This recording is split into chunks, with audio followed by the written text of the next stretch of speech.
June 2026, Arabian Sea, 0247 local time. 4 contacts appear on the Surface Warfare Officer's tactical display. Bearing 270. Speed, 31 knots. Each contact is approximately 11 meters long. Each weighs roughly 4 tons. None of them has a crew. The officer's hand rests on the abort control. He has authority to terminate the mission until the 90-second mark. After that, the vehicle's onboard autonomy takes over. Terminal guidance. No human in the loop. The countdown reads 112, 111, 110. At 90 seconds, 4 L3Harris Ranger-derived unmanned surface vehicles will commit to their attack run on an Iranian naval installation at Bandar Abbas. The strike package costs approximately $8 million total. The same target, hit by conventional means, would have needed a 20-aircraft manned strike package running upward of $200 million. We'll come back to this officer and what he decided in those final 90 seconds. But to understand why this matters, you need to know what happened 5 years earlier in a stretch of the Pacific called the Ghost Fleet. The year was 2021. The U.S. Navy launched an experiment under the designation Ghost Fleet Overlord. The concept was straightforward on paper and enormously difficult in practice. Could unmanned surface vessels operate autonomously in contested maritime environments, navigate international shipping lanes without collision, and receive targeting data from manned platforms without a communications umbilical? After 2 years of testing, the answer was cautiously yes. That matters because autonomous maritime navigation and weapons integration are 2 entirely separate engineering problems. Ghost Fleet solved navigation. Weapons integration stayed classified. Between 2021 and 2024, the Navy ran parallel development on what internal documents, later summarized in naval news reporting, described as a kinetic tasking architecture. The phrase is bureaucratic. The concept is not. It means giving an unmanned vehicle permission to fire and the sensor suite to decide when. The L3Harris Ranger USV entered the public record in 2022, 11.6 meters. Carbon fiber hull. Twin water jet propulsion rated to 35 knots. Officially described as an ISR platform. Intelligence, surveillance, reconnaissance. That was accurate. It was also incomplete. Here's what that means in practice. An ISR platform carrying a standardized weapons payload rail and a millimeter-wave terminal guidance seeker isn't a reconnaissance vessel anymore. It's a strike platform that watches its own target acquisition until impact. Most people assumed as recently as 2024 that the Autonomous Engagement Authority problem was years from resolution. The evidence says otherwise. By mid-2024, 4 Ranger-class USVs were operating in the Red Sea under Naval command. Official mission: persistent maritime surveillance against Houthi fast attack craft.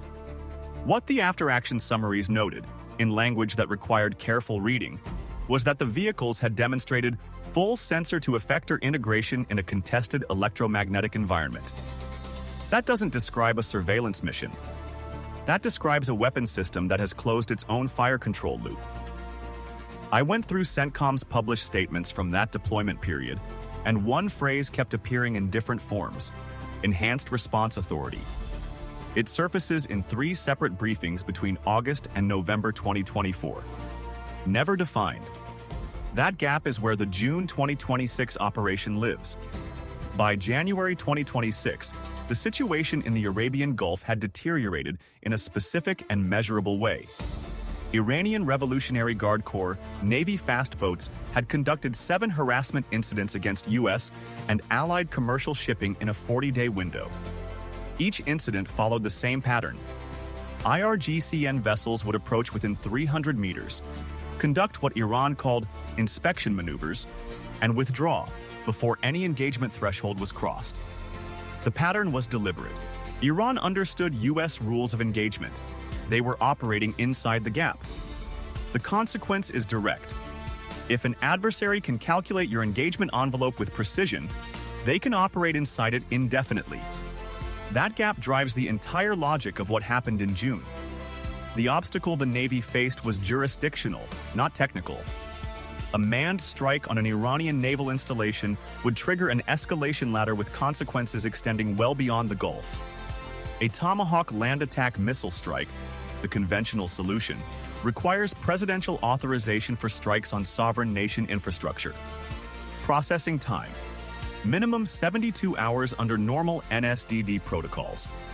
The Iranian harassment campaign operated on a cycle of hours. The most striking thing about the June 2026 operation isn't the strike itself. It's how long the authorization framework had been quietly assembled before the trigger was pulled. According to reporting from Naval News and War on the Rocks published in the weeks after the operation, the legal architecture permitting autonomous USV engagement against hardened shore targets had been in preparation since mid-2025. The operational capability wasn't the bottleneck. The policy framework was. Here's what that tells us about how naval warfare is actually changing. The engineering problem was solved before the political problem, and the political problem was solved quietly in classified annexes to existing NSDD frameworks, before anyone in the open source community understood what had been authorized.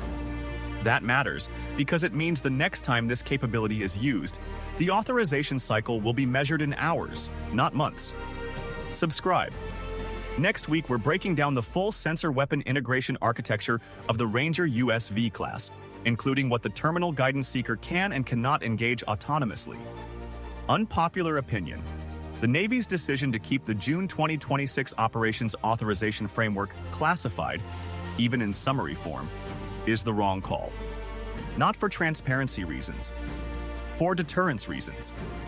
If Iran's naval planners can't accurately assess U.S. autonomous engagement authority, they can't calibrate their harassment campaigns against it. Ambiguity in this specific context doesn't deter. It invites miscalculation. The numbers from the operation, reconstructed from CENTCOM's after-action statement and open-source maritime tracking data, make the asymmetry plain.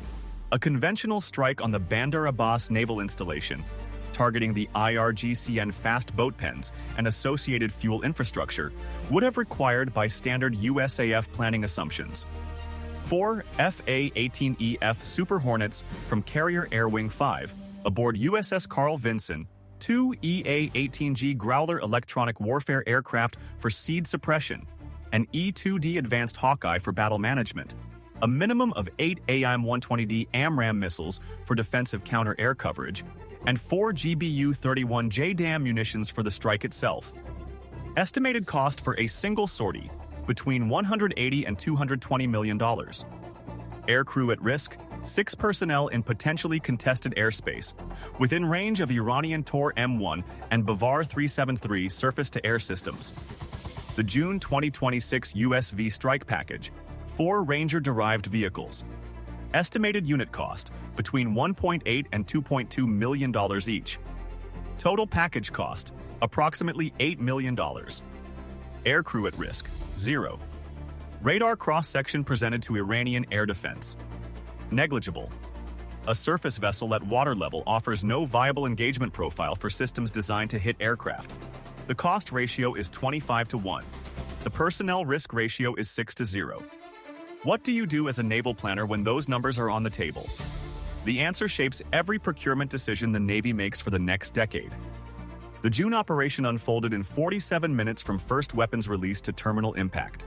The 4 vehicles approached Bandar Abbas on a bearing that tracked the normal commercial shipping lane into the port, maintaining speeds below 20 knots until the final 6 nautical miles. Then, autonomous acceleration to 31 knots. Iranian radar, specifically the Kashef coastal surveillance system, detected the contacts at approximately 4 nautical miles. Response time for IRGCN fast boats: estimated 12 to 15 minutes. Time to impact from radar detection: less than 8 minutes. The obstacle in terminal phase was electronic. Iranian forces initiated GPS jamming, consistent with their Vera-E passive detection system, at approximately 3 nautical miles. The Ranger's terminal guidance architecture, according to analysts at CNS who reviewed the after-action summary, doesn't depend on GPS in terminal phase. It transitions to millimeter wave radar and optical correlation. The jamming had no measurable effect on strike accuracy. The IRGCN fast boat pens sustained damage assessed by commercial satellite imagery, published by Planet Labs and analyzed by H.I. Sutton at Naval News, as severe structural damage to 2 covered hardened shelters and complete destruction of 1 fuel pier. The associated command node sustained what CENTCOM called significant communications infrastructure damage. One detail that stuck with me in reviewing the post-strike imagery: the IRGCN repositioned its remaining fast boats to a secondary facility within 72 hours. Standard dispersal protocol. It's also confirmation that the strike achieved enough effect to force a logistics restructure. You don't relocate assets from a facility that wasn't meaningfully damaged. Back to that surface warfare officer. 0247. Countdown at 90 seconds. He did not abort. The abort window closed. The vehicles went autonomous. What happened over the next 47 minutes was the first confirmed combat kinetic strike by U.S. Navy autonomous surface vessels against hardened shore infrastructure. The officer's role wasn't to fire the weapons. It was to decide, within 90 seconds, whether human judgment had any remaining value to add to a process already validated through 2 years of Red Sea ISR operations. He determined it did not. That decision, quiet, made at a console in the Arabian Sea, is the inflection point. Naval doctrine since 1945 has rested on one assumption: a human being makes the final weapons release decision. The June 2026 operation didn't violate that assumption. It replaced it with a harder question. If a human being has 90 seconds to abort, and doesn't, has the human been in the loop, or has the human simply failed to interrupt the autonomous system? Every adversary navy is working through that question right now. Every naval planner who reads the CENTCOM after-action summary understands that the cost calculus for shore-based naval infrastructure just changed. Will autonomous naval strike capability see wider deployment within the next 18 months? Comment yes or no, because the procurement cycle running right now through Naval answers that question, and we want to know if you're tracking it. A platform costing $8 million just struck a target that would have required a $200 million manned package. Every adversary navy's financial planning model for hardened coastal infrastructure is now out of date. The question isn't whether this changes naval warfare. It already has. The question is how fast doctrine catches up with a capability that flew autonomously through the dark at 31 knots toward Bandar Abbas on a June morning in 2026.